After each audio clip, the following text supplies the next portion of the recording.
డీటెయిల్స్లోకి వెళితే బీఆర్ఎస్ ఇప్పుడు డీఆర్ఎస్ గా మారుతుందన్నారు సీఎం రేవంత్. డీఆర్ఎస్ అంటే దయ్యాల రాజ్య సమితి అని దయ్యాలను పొలిమేరల వరకు తరిమి కొట్టాలని ప్రజలకు పిలుపునిచ్చారు. యాదాద్రి జిల్లా పర్యటనలో భాగంగా తిరుమలాపూర్లో ఏర్పాటు చేసిన బహిరంగ సభలో సీఎం రేవంత్ ఈ వ్యాఖ్యలు చేశారు. మూసీని అభివృద్ధి చేస్తుంటే బీఆర్ఎస్ ఓర్వలేక బురద జల్లే ప్రయత్నం చేస్తుందని ఆరోపణలు గుప్పించారు. తెలంగాణను అభివృద్ధి చేసుకోకుండా 3 జిల్లాల ప్రజలు మురికివాడల్లోనే జీవించాలా అంటూ ఫైర్ అయ్యారు. బీఆర్ఎస్ బీజేపీలకు ప్రజల బాధలు కనిపించట్లేదా అని ఆగ్రహం వ్యక్తం చేశారు.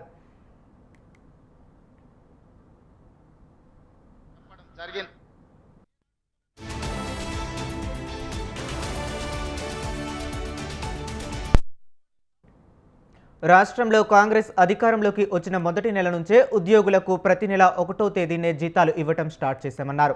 గత ప్రభుత్వం పాలనలోనూ ఫస్ట్ తారీఖున జీతాలు వచ్చాయనుకుంటే వచ్చే ఎన్నికల్లో తమకు ఓటు వేయకండి అని ఓపెన్ ఛాలెంజ్ చేశారు సీఎం రేవంత్. రాష్ట్ర అభివృద్ధిని విస్మరించి తెలంగాణను బొందలగడ్డ నుంచి ప్రతి వెధవ ఇప్పుడు తమకు నీతులు చెప్పే ప్రయత్నం చేస్తున్నారని సీరియస్ అయ్యారు.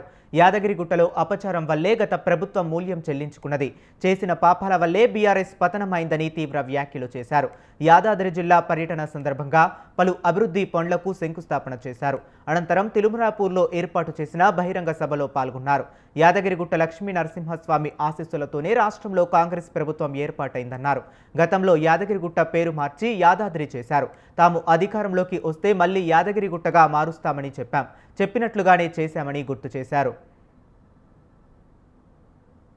పాలకులను 2 లక్షల కోట్ల రూపాయలు ఖర్చు పెడితే గంధమల్ల రిజర్వాయర్ ఎందుకు పూర్తి కాలే, పిలాయపల్లి కాలువ ఎందుకు పూర్తి కాలే, ధర్మారెడ్డి కాలువ ఎందుకు పూర్తి కాలే, ఎస్ఎల్పిసి ఎందుకు పూర్తి కాలే, నల్గొండలో ప్రాజెక్టులు నిర్మించలేదు, ఆలేరు ప్రాంతానికి సాగునీరు తాగునీరు అందించలేదు.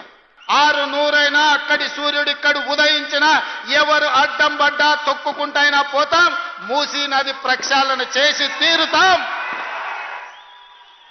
నల్లగొండ రైతాంగం కష్టాలు తీరుస్తామని ఆనాడు చెప్పడం జరిగింది. నేను అడుగుతున్న మిత్రులారా, ఈ వేదిక మీద నుంచి బీజేపీ బీఆర్ఎస్ నాయకులను, గుజరాత్లో నరేంద్ర మోడీ సబర్మతి నది ప్రక్షాళన చేసుకున్నాడు, ఉత్తరప్రదేశ్లో యోగి గారు గంగా నది ప్రక్షాళన చేసుకున్నాడు, ఈనాడు ఢిల్లీలో మోడీ యమునా నది ప్రక్షాళన చేస్తా మేము అభివృద్ధి చేసుకుంటాం, ఆ ప్రాజెక్టులను నిర్మించుకుంటాం అంటున్నాడు.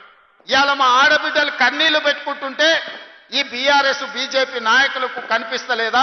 పుట్టబోయే బిడ్డలు కాలొంకరనో కన్నొంకరనో లేకపోతే బలహీనతలతోని బలహీనంగా పుడితే ఆ పాపం ఆ ఉసురు మీకు తలగదా అని చెప్పి బీజేపీ బీఆర్ఎస్ నాయకులను అడుగుతున్నానే.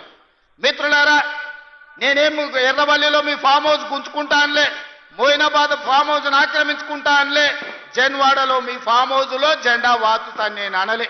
ఏమన్నా మా నల్గొండ రైతుల కష్టాలను తీరవాలి, నల్గొండలో ఉండే లక్షలాది ప్రజలకు మేలు జరగాలి, నల్గొండలో వేలాది ఎకరాలకు నీళ్లను అందించాలి, మూసీ నది ప్రక్షాళన చేసుకుంటా